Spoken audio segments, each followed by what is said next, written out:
Ағаш көркі жапырақ, адам көркі шүберек дейді дана халқымыз. Киім кию үрдісі тек сән емес, тәрбие құралы. Шариғат талаптарынан кем түспейтін қазақтың өзіне жарасымды ұлттық киімдері жеткілікті. Қазақ мұсылман халықтарының бірі болғандықтан, ежелден әйел заты етек жеңін жинап жауып жүрген. Қазақтың ұлттық киімдерінің түр түсіне, оған салынған ою мен кестелеріне қарап, қай жақтың тумасы, қай рудың адамы екенін ажырататын болған. Ал жаулыққа қарап әйелдің жасын, кимешектің кестесіне қарап бала санын білген.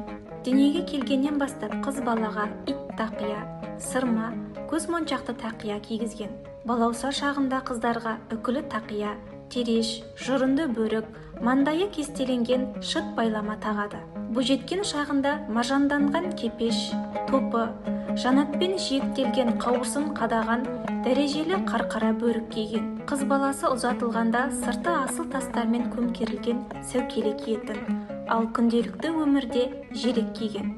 Жас келін үлкен кісілерді көрген кезде бетін желегімен көлегейлеп иба көрсеткен. Бірнеше балалы болып, әлеуметтік статусы бекіп болған соң кимешек, шылауыш киген.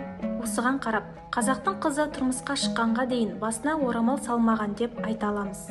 Діни тұрғыдан алсақ та, балиғат жасына толмаған қызға орамал тағуды міндеттемейді.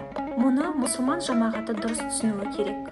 Сондықтан бойжеткен қыз баланың осы жаста жынысын нақтылап, діни ерекшелігін көрсетіп, қатарының оқшаулануы дінімізге де, ділімізге де, салт дәстүрімізге де сай келмейді. Еліміздің білім беру жүйесі зайырлы сипатта. Бүгінгі жаһанданған дүниеде білім алу саласында еліміз басқалармен терезесі тең болу мақсатын көздеген болса, Ханафи мазхабы да бұл шартты қолдайды.